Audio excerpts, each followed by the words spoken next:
Hello बच्चों, कैसे हो? बहुत अच्छे होंगे। बच्चों, हम ग्रुप के अंदर अभी पिछली वीडियो के अंदर परमुटेशन पढ़ रहे थे। अब थोड़ा सा परमुटेशन के बारे में और बात करते हैं। एक होते हैं इवन परमुटेशन, और परमुटेशन। उन्हें समझने के लिए पहले हमें छोटा सा एक ट्रांसपोजिशन समझनी होगी, और उससे पहले भी साइकिल समझनी होगी कि साइक्लिक परमुटेशन क्या होता है। मैं रफ बता रहा हूँ, मैं तो ज़्यादा इतनी बड़ी बात नहीं बता रहा। पहले हम साइक्लिक परमुटेशन की बात करते हैं, ट्रांसपोजिशन की बात बाद में करेंगे। लो, मैं से नीचे कर लेता हूं। Cyclic permutation, cyclic permutation.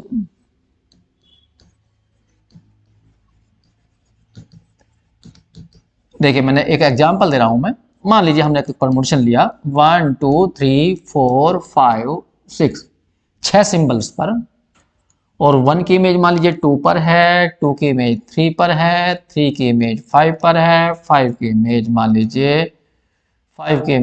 लीजिए 1 पर है, 4 की इमेज 6 पर है, 6 की इमेज 4 पर है। ये मैंने एक परमुटेशन लिया है। इसमें एक बात ध्यान से देखिए, 1 को मैंने 2 से जोड़ा, ये ना, फिर 2 को 3 से, 3 को 5 से, 5 को 1 से, एक साइकिल बन गई है। लेकिन 4 को 6 से, 6 को 4 से, ये दूसरी साइकिल बन गई। तो ये कहलाते हैं साइकिल बन जाना। लेकिन इस पूरे परमुटेशन को हम साइक्लिक परमुटेशन नहीं कहेंगे। साइक्लिक परमुटेशन तब कहेंगे जब इसमें केवल एक साइकिल बने। यहां बन रही है 2 साइकिल, तो ये परमुटेशन साइक्लिक परमुटेशन नहीं है। हाँ, प्रत्येक परमुटेशन को तुम साइकिल के रूप में लिख सकते हो। जैसे अब हम, जैसे ये 2 साइकिल बन रही हैं, तो इन साइकिल को लिखने का क्या तरीका है? ब्रैकेट बनाओगे, 1 जुड़ रहा है 2 से, कॉमा लगाओगे, 2 जुड़ रहा है 3 से, 3 जुड़ रहा है 5 से, और 5 जुड़ रहा है 1 से, बस यहां बंद कर दोगे। तो इस साइकिल को ऐसे रिप्रेजेंट किया जा सकता है। इसी तरह से इसको लिखोगे 4, 4 जुड़ रहा है 6 से, और 6 जुड़ रहा है लास्ट वाला पहले वाले से, ऐसा।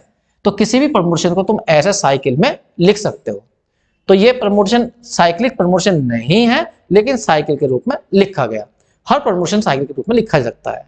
अब यहां बात आती है, ये जो साइकिल बनी है, इनकी अपनी एक लंबाई होती है।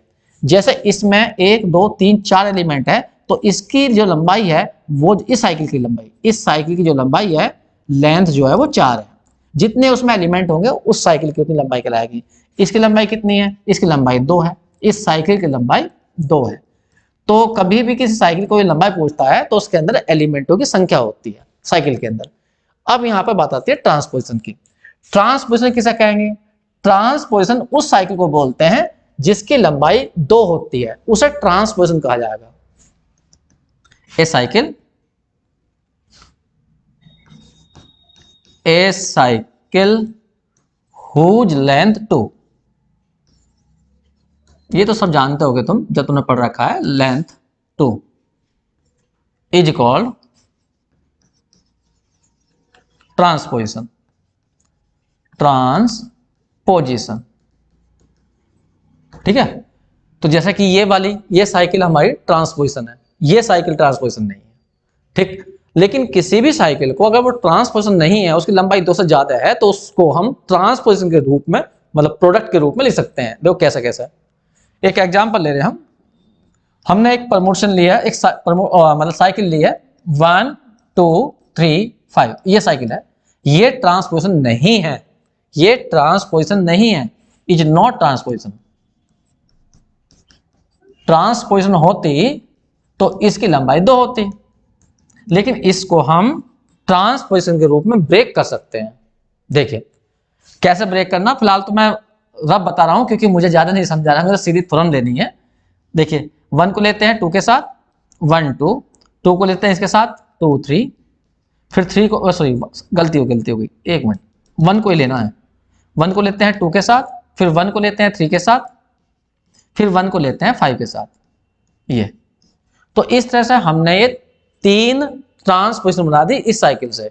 तो किसी भी साइकिल से हम ऐसे ट्रांसपोजिशन बना सकते हैं। कोई पूछने लगा कि भाई इस साइकिल से तुमने कितनी ट्रांसपोजिशन बनाई? 3 बनाई। तो ऐसी साइकिल को हम बोलते हैं ओड परमुटेशन, जिसके अंदर ट्रांसपोजिशन संख्या ओड हो जाए, ठीक है। और यदि किसी में इवन हो जाती है तो उसे इवन कहेंगे। तो ऐसे ही साइकिल के बेस पर परमुटेशन को भी साइकिल और इवन और ओड कहा जाता है। देखो कैसे। जैसे मैंने अभी एक एग्जांपल ली, मान लीजिए कोई प्रमोशन बोलता है हमसे 1 2 3 4 5 6 7, 7 सिंबल लिए और 2 3 4 1 और 6 5 और 7, ये मैंने एक प्रमोशन ली और हमसे कोई कहता है कि प्रमोशन इवन है ओड है, तो पहले से साइकिल बनानी है, फिर साइकिलों को तोड़ना है ट्रांसपोजिशन में, फिर ट्रांसपोजिशन गिन लेना है कितनी ट्रांसपोजिशन है, इवन आई है तो इवन कहलाएगा, ओड आई है तो ओड कहलाएगा। जैसे कि मैं आपको दिखा रहा हूं, देखिए मुझे ज्यादा गहराई में नहीं जाना है, मुझे तो केवल तुम्हें जिससे कि प्रैक्टिस हो जाए, तुम्हें याद आ जाए वे चीजें जो हमने बताई थी, तो बस उतना ही बताना है मुझे। फिलहाल यहां ध्यान दीजिए, सबसे पहले से साइकिल बनाएंगे। देखो कैसे बनेगी साइकिल, 1 जुड़ रहा 2 से तो 1 जुड़ रहा 2 से, 2 जुड़ रहा 3 से तो 2 जुड़ रहा 3 से, कोमा लगा जाएंगे, 3 जुड़ रहा 4 से, 4 जुड़ रहा है 1 से तो बस यहीं पर इसे बंद कर देंगे, 1 जुड़ रहा 2 से, 2 जुड़ रहा 3 से, 3 जुड़ रहा 4 से, ऐसे लिख दीजिए 1 2 से, 2 3 से, 3 4 से और 4 1 से, ऐसा ये बन गई साइकिल। और आगे चलना आप, 5 जुड़ रहा है 6 से और 6 जुड़ रहा है फिर 5 से, एक ये बन गई। 7 कहलाएगा अनचेंज्ड, क्योंकि 7 जुड़ रहा है, इसे बोलते हैं अनचेंज हो गया ये। तो यहां पर देखो इस परमुटेशन के अंदर 2 साइकिल बनी, एक साइकिल की लंबाई 4 है और एक साइकिल की लंबाई 2 है, तो ये एक ट्रांसपोजिशन है ये छोटे वाली, लेकिन ये ट्रांसपोजिशन नहीं है, लेकिन इसको हम ट्रांसपोजिशन में भी लिख सकते हैं। क्या बताया था अभी मैंने, 1 ले जाओ 2 के साथ एक ट्रांसपोजिशन तो ये बनेगी, 1 ले जाओ 3 के साथ ये बन गई, एक ले जाओ 1 4 के साथ, और बाकी हमारी ये है ही 5 6 ये रही। तो कुल मिलाकर हमने इस परमुटेशन को ट्रांसपोजिशन के रूप में ब्रेक कर दिया। तो इस तरह से किसी भी परमुटेशन को ट्रांसपोजिशन के रूप में लिखा जा सकता है। अब बात उठती है कि इसमें ट्रांसपोजिशन कितनी बनी, 1 2 3 4 बनी, और 4 होता है इवन, तो ऐसे परमुटेशन को इवन परमुटेशन कहते हैं। तो यहां पर F जो है वो क्या कहलाएगा, इवन परमुटेशन, इवन परमुटेशन, क्योंकि इसमें जो ट्रांसपोजिशन है वो कितनी है, यहां पे लिख देता हूं, नंबर ऑफ जो ट्रांसपोजिशन है वो 4 है, इक्वल टू 4, ये लिख दिया मैंने। और यदि ये ओड बैठती तो वो इवन होगा, वो ओड होता। तो ये ध्यान रखना है, हर परमुटेशन या तो इवन होता है या ओड होता है। अब कुछ बातें और ध्यान देनी है इनके बारे में, ध्यान देना, कुछ बातें तुमने पढ़ रखी होंगी वैसे, तो मैं याद ला रहा हूं बस। पहली बात, अगर एक परमुटेशन इवन है और दूसरा परमुटेशन ओड है और उन दोनों की मल्टीप्लाई करे जाए तो आंसर ओड आएगा। अब इसको याद कैसे रखना, इवन को अपने दिमाग में प्लस याद रखो, इसको याद रखो माइनस, प्लस और माइनस की मल्टीप्लाई होती है तो हमेशा माइनस आता है, तो ओड आंसर आएगा। दूसरी बात, अगर दोनों इवन परमुटेशन होते हैं, इवन इनटू में इवन, तो आंसर इवन ही आएगा। वही वाली बात, ये प्लस तो आंसर जाना है तुम्हारा प्लस में। तीसरी बात, अगर हमारा एक ओड है, ओड और दूसरा भी ओड है, तो आंसर जाएगा इवन, मतलब माइनस और माइनस की मल्टीप्लाई करोगे तो माइनस ही आएगा, ये ठीक है। चौथी बात, अगर तुम किसी इवन का इनवर्स निकाल रहे हो, इनवर्स तुम बताया था मैंने, परमुटेशन का इवन इनवर्स कैसे निकलता है, नीचे वाले ऊपर जाते हैं, ऊपर वाले नीचे ले जाते हैं, तो इनवर्स तो वो हमेशा इवन ही होता है, इवन का इनवर्स इवन ही होगा। कहने का मतलब, अगर किसी परमुटेशन के अंदर 4 ट्रांसपोजिशन बनी हुई है और फिर तो उसका इनवर्स निकालो तो उसके अंदर भी 4 ही बनेंगी। ऐसे ही 5 है, या इसमें लिख देता हूं, ओड का यदि इनवर्स निकालोगे तो हमेशा ओड आएगा। और एक 5वीं बात होती है कि जो आइडेंटिटी परमुटेशन होता है, आइडेंटिटी परमुटेशन वो हमेशा इवन परमुटेशन होता है। कैसा होता है, इवन परमुटेशन। तो इन बातों को ध्यान में रखते हुए एक मैं छोटी सी एक थ्योरम कराऊंगा, बड़ी इंपॉर्टेंट थ्योरम है, उसे देखें यहां पर। अभी लिखी थी मैंने, ये रही, और उधर ले जाता हूं इसे मैं।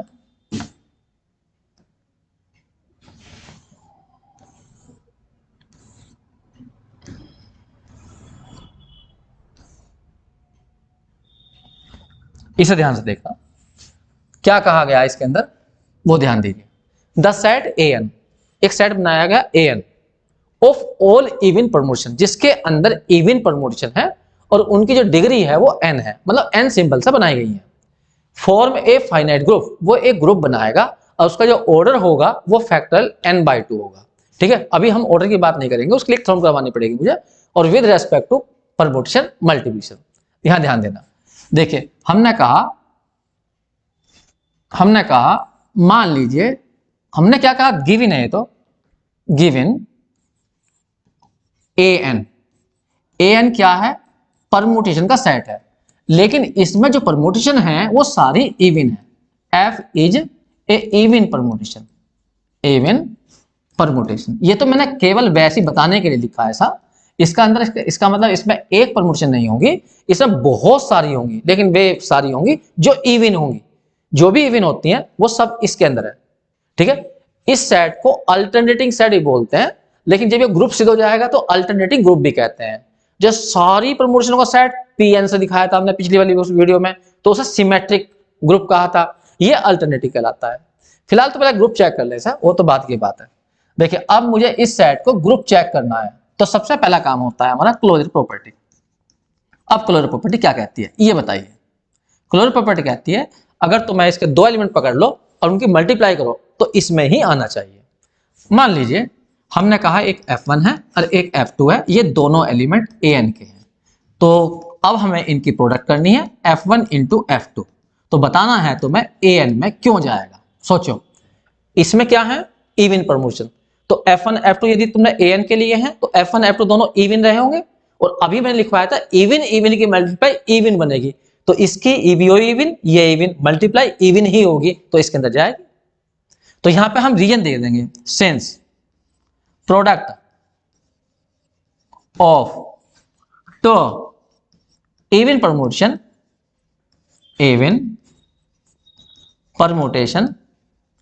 इज इवन, ये रहा, इसलिए हमने ये बात कही है। अब नंबर 2 डालेंगे, associative property.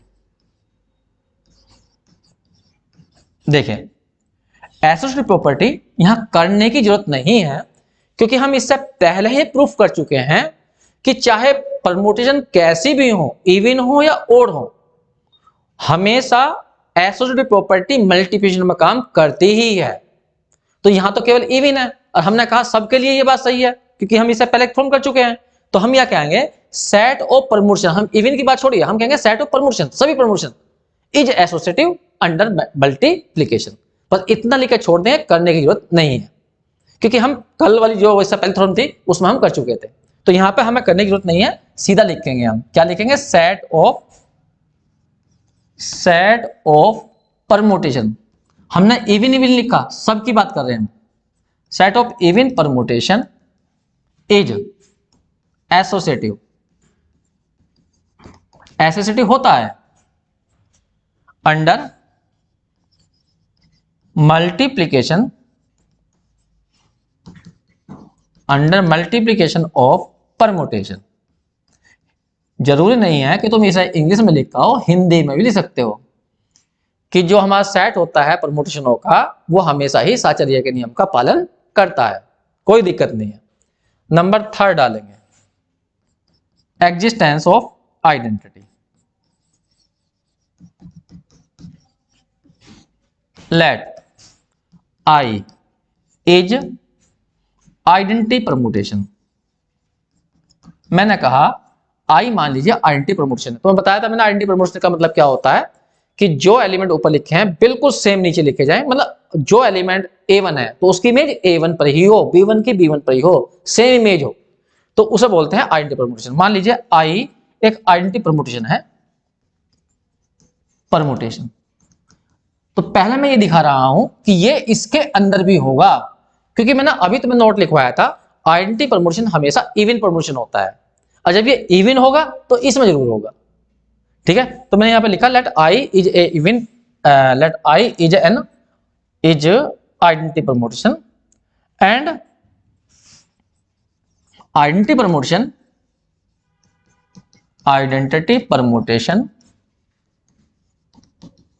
Is even permutation.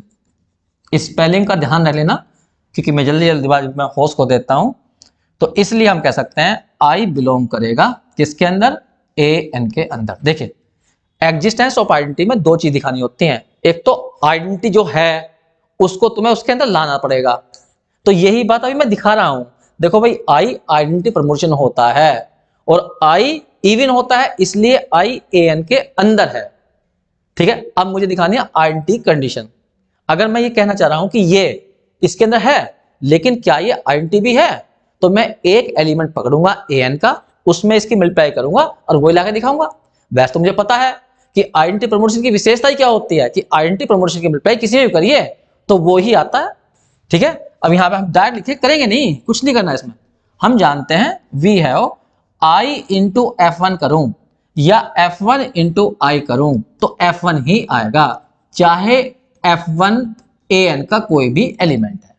मैंने कहा कि अगर तुम F1 AN का एलिमेंट लोगे तो आइडेंटिटी प्रमोशन की विशेषता होती है कि उसकी मल्टीप्लाई उसमें करोगे तो F1 ही बनेगा। तो ये तो आइडेंटिटी कंडीशन शो करी हमने, और ये जो आइडेंटिटी है उसको हमने उसके अंदर लाके दिखाया। तो दोनों चीजें शो करनी पड़ती हैं, आइडेंटिटी निकालनी पड़ती है और वो एग्जिस्ट भी करानी पड़ती है।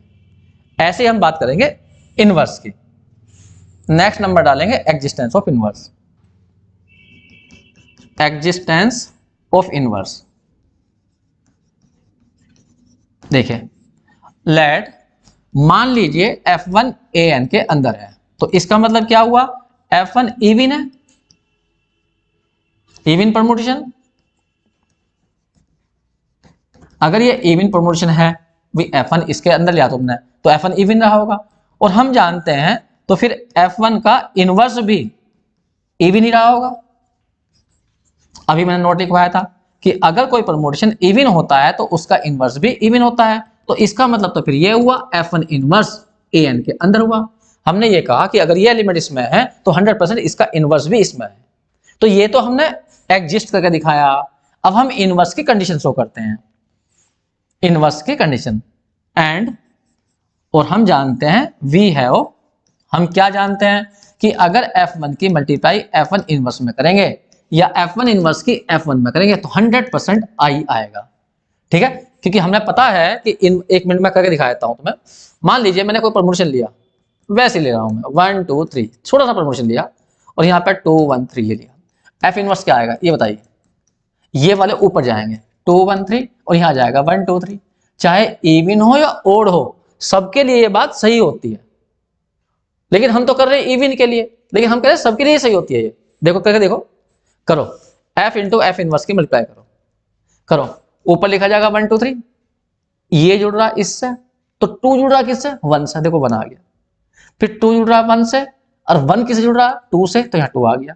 3 3 से और 3 3 से ये आ गया, और ये क्या बन गया, आइडेंटिटी परमुटेशन। तो करके नहीं दिखाना तो मैं वहां पर, बस सीधा ऐसे लिखा ना, एक तो उसको इनवर्स को उसके अंदर दिखा देना और एक कंडीशन जरूर लिख देना, करनी कोई सी नहीं है। बस यहां से हम कह सकते हैं हैंस करके, हैंस AN क्या बन गया, hence AN is a group. ये हमारा एक ग्रुप बन गया। इसको हम अल्टरनेटिव ग्रुप के नाम से भी जानते हैं, which is also known as alternating group. इसे अल्टरनेटिंग ग्रुप के नाम से भी जाना जाता है, GROUP। बस छोटी सी थोड़ी थी, छोटी सी वीडियो बना रहा हूँ मैं, ज्यादा बड़ी वीडियो नहीं बना रहा क्योंकि धीमे धीमे अभी एग्जाम का पता भी नहीं कब एग्जाम होंगे या नहीं होंगे। ठीक है बच्चों, अब इतना ही करिए, यही थोड़ा, कल फिर नई थोड़ा बताएंगे। ठीक है बच्चों, थैंक यू।